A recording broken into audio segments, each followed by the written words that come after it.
Today we are drinking this beer under doctor's orders. It is a 4.9% Cherry Bakewell Stout from Eyam Brewery. Let's get into the brewery as well as getting this beer cracked open and giving it a taste. So as I mentioned, this beer is from Eyam Brewery, don't know how you pronounce it, but they are brewed in a village in Derbyshire, funnily enough called Eyam. And you may have heard that village before because that village is synonymous with the Black Plague. So in 1665, the villagers of Eyam took a shipment from London, and suddenly the villagers started to become very unwell and started to contract the plague. Now, long story short, the villagers decided upon themselves to quarantine themselves essentially, and they ended up being in quarantine for 14 months, which is pretty mad. I mean, we've been through quite a long quarantine, not quite that long, but it was bad enough when we had to deal with it, and that was, modern times with modern technology. So what they did to try and protect the rest of the country from the plague was pretty spectacular, and is kind of well known for that now. Now, Eyam Brewery has certainly not strayed away from that history, that roots of the village, as most of the beers are plague related name-wise. So you've got Black Death, you've got Bubonic Orange, you've got Ring of Roses, and this one, Doctor's Orders, which, as you can see on the label of the bottle, has got the classic Plague Doctor imagery on it. So the beer, as I mentioned, a Cherry Bakewell Stout. Now, Cherry Bakewell is a tart dessert that is well known from the town of Bakewell, the village of Bakewell. And Bakewell is only about 10 miles south from Eyam, so makes sense to turn that classic tart, that classic dessert, into a tasty beer, or hopefully a tasty beer. So we can make that judgment. Let's get this cracked open. So let's give it a pour. So yeah, it'd be a stout, it'll be black as night. So not too much really to talk about in the coloration of the beer. Not going to be too much different to any other stout you've seen. Yeah, that is black. I mean, to a light, it's quite sort of coppery, sort of lighter as it goes towards the head. But yeah, I mean, it's a stout. It looks like a stout.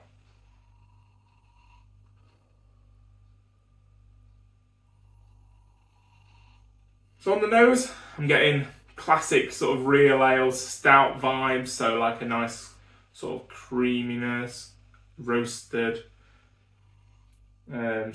coffee beans. A slight sweetness that I've talked about before with these sort of beers. You get like a little tartness. I mean, maybe that is from the cherry this time. But there is definitely a tartness on the nose of sort of fruited nature, so it probably is the cherry sort of vibe.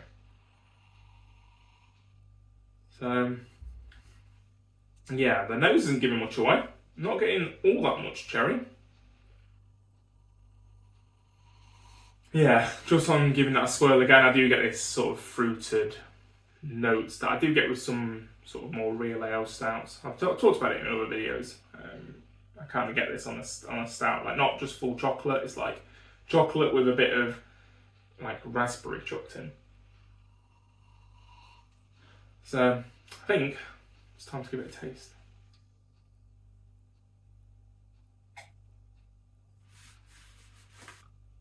So on first taste, I do get a nice roasted coffee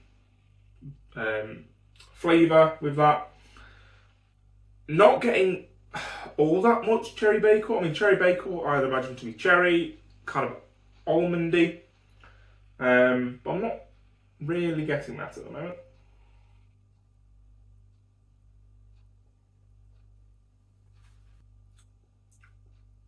If I do let it sit in my mouth for a little bit, I kind of am getting them vibes of a very light cherry tartness, slight nuttiness, I guess, yeah, for the almonds. But I have to search for that. Really have to search for that.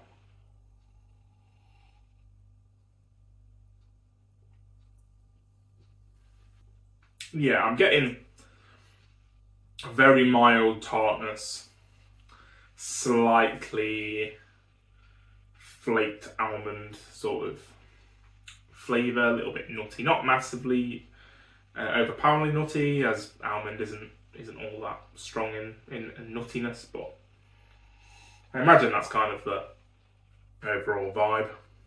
But if you honestly had to ask me what beer this was, what flavour it was, I'd certainly struggle to tell you what. Just tastes like a nice stout with this light tartness. I'd maybe even go down the route of its. So I was going to say like a raspberry stout, but yeah, it's very subtle, which depends what you're into. I mean, if I'm buying a beer that's described as a certain flavour profile, again, I've said this before, I will expect it to taste like that, sort of predominantly and expectantly so. But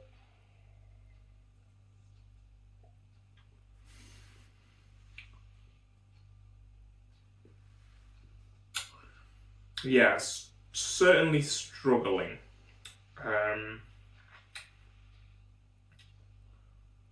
Tell you what, you shouldn't have to a percentage beer this sort of low, but I'm going to go and give it, 5 minutes just to warm up.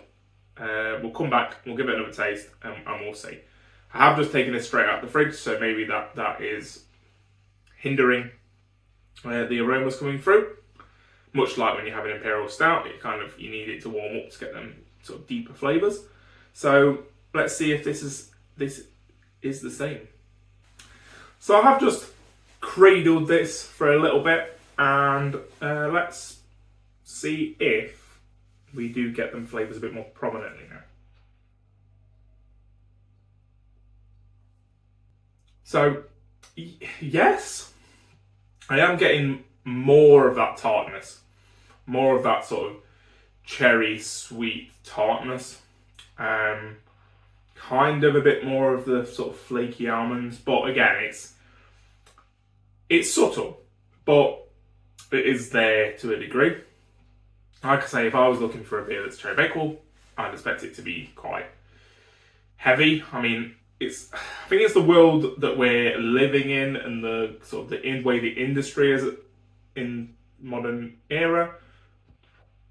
You've got some of these great craft breweries that are saying, we are mad flavoured, dandelion burdock with, sweet shot bubblegum and sour cherry and all them kind of mad flavour profiles. And quite a lot of the times, they are like, bam, like this is the flavour you are tasting.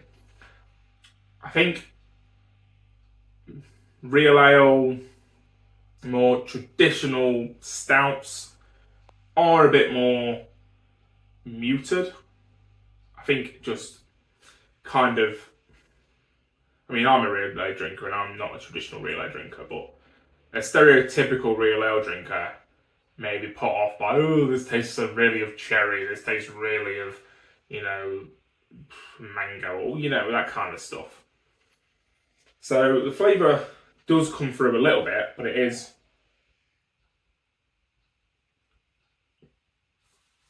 very muted. Definitely get it a bit more when it's warmed up. I'm probably now at more sort of real ale cask temperatures, and it is coming through a little bit more, but still not like remarkably so.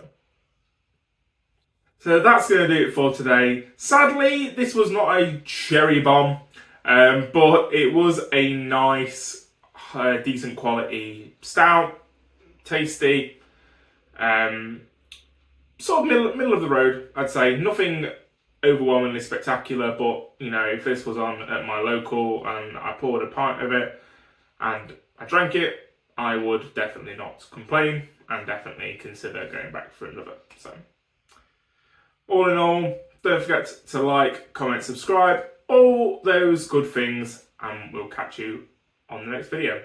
Cheers.